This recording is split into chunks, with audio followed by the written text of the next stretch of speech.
এবার তথ্য চেয়ে আবেদন করে কারাগারে যেতে হলো শেরপুরের এক সাংবাদিককে।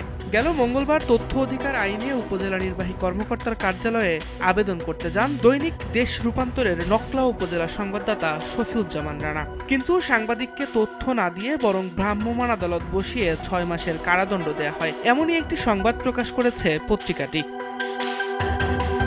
পত্রিকায় এ সংক্রান্ত সংবাদ প্রকাশের প্রেক্ষিতে বিষয়টি তদন্তের নির্দেশ দিয়েছে তথ্য কমিশন। প্রকাশিত সংবাদের মাধ্যমে জানা যায়, সাংবাদিক শফিউজ্জামান রানা উপজেলা নির্বাহী কর্মকর্তা সাদিয়া উম্মুল বনিনের কাছে তথ্য অধিকার আইনে তথ্য চেয়ে আবেদন করলে তাকে সহযোগিতা না করে হয়রানি করেন বলে অভিযোগ তার পরিবারের। সাংবাদিক রানার স্ত্রীর বরাত দিয়ে সংবাদে বলা হয়, জাইকার কয়েকটি প্রকল্পের ৫০ লাখ টাকা ব্যয়ের তথ্য চাওয়ায় রানার ওপর ক্ষুব্ধ হন ইউএনও। এক পর্যায়ে ইউএনওর অভিযোগের ভিত্তিতে নকলা থানার পুলিশ ঘটনা